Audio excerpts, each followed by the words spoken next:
30 अगस्त 1946 को पंजाब के सरदारपुरा गांव में एक बच्चे का जन्म हुआ। यह थे हरभजन सिंह।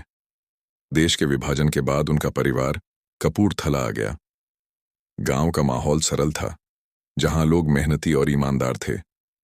हरभजन इन्हीं मूल्यों में पले बड़े। बचपन से ही उनमें एक दृढ़ता दिखती थी। 20 जून 1965 को उनकी मेहनत रंग लाई और वे भारतीय सेना में भर्ती हुए। भारत पाक युद्ध के दौरान उनकी वीरता देखते हुए उन्हें 23 पंजाब रेजिमेंट में पोस्टिंग मिली, जो सिक्किम में भारत तिब्बत सीमा पर तैनात थी। अब यहां से कहानी मैं सुनाता हूं। मैं प्रीतम सिंह, मैं हरभजन और हमारा साथी सूरज सिंह नाथुला की फॉरवर्ड पोस्ट पे तैनात थे। वो पोस्ट जहां हवा भी दुश्मन जैसी लगती थी, जहां एक चूक जान ले सकती थी। हरभजन को बर्फीली पहाड़ियों के बीच ऊपरी पोस्टों तक खाना और सामान पहुंचाने का काम दिया गया था। 4 अक्टूबर 1968 उस दिन भयंकर बर्फ गिर रही थी। हरभजन कुछ खच्चरों के साथ टेकुला से डोंग चुकला की ओर सामान लेकर निकले। रास्ता फिसल रहा था। आगे जाते हुए उनका पैर फिसला और वे बहाव में गिर पड़े। क्योंकि वह अकेले थे, किसी ने हादसा होते हुए नहीं देखा। जब वे रात तक नहीं लौटे, हम सब चिंता में थे। रिपोर्ट करने पर खोज शुरू हुई। अगले दिन जब खोज शुरू हुई, पहला दिन, दूसरा दिन, 5वां दिन, लेकिन हरभजन का कोई पता नहीं चला। नियमों के अनुसार उन्हें भगोड़ा घोषित कर दिया गया। ये सुनकर हमारे सीने फट गए थे। हम जानते थे हरभजन कभी भागने वाले नहीं थे। उस रात मुझे सपना आया। हरभजन मेरे सामने खड़े थे, भीगे हुए, थके हुए, पर शांत।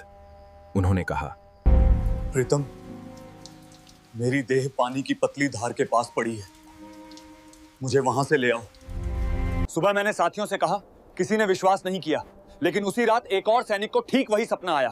अब हम समझ गए, ये कोई भ्रम नहीं। अगले ही दिन हम वहीं पहुंचे और हरभजन का शरीर उसी स्थान पर मिला। सेना ने अपनी गलती सुधारी, उन्हें शहीद घोषित किया गया और उनकी वीरता के लिए महावीर चक्र से सम्मानित किया गया। लेकिन कहानी यहीं खत्म नहीं हुई। हरभजन की शहादत के बाद अजीब घटनाएं होने लगीं। सैनिकों का कहना था, रात में किसी के कदमों की आवाज आती है, जैसे कोई गश्त कर रहा हो।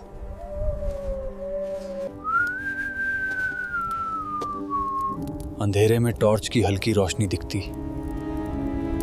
एक आवाज चेतावनी देती, इधर मत जाओ, खतरा है। और ठीक उसी वक्त पहाड़ से बर्फ खिसक जाती। यदि कोई सिपाही पहरा देते समय सो जाता था तो उसे थप्पड़ जैसा झटका लगता था। सुबह हरभजन के जूतों पर बर्फ और मिट्टी लगी मिलती, मानो कोई रात में घूम कर आया हो। पानी की बोतल रहस्यमयी तरीके से खाली मिलती थी। कुछ उच्च अधिकारियों ने भी वही अदृश्य उपस्थिति महसूस की। अब सेना भी मान चुकी थी, हरभजन सिंह अब भी नाथुला की रक्षा कर रहे हैं। आखिरकार सेना ने नाथुला से कुछ दूरी पर बाबा हरभजन सिंह मंदिर बनवाया। कई सालों तक पूरी औपचारिकता के साथ सेना हर साल उनकी छुट्टी मंजूर करती थी। ट्रेन में एसी कोच रिजर्व कराया जाता था और उनकी तनख्वाह परिवार तक पहुंचती थी। उन्हें मरणोपरांत ऑनररी कैप्टन से सम्मानित किया गया। सन 2006 में उन्हें आधिकारिक रूप से सेना से रिटायर किया गया।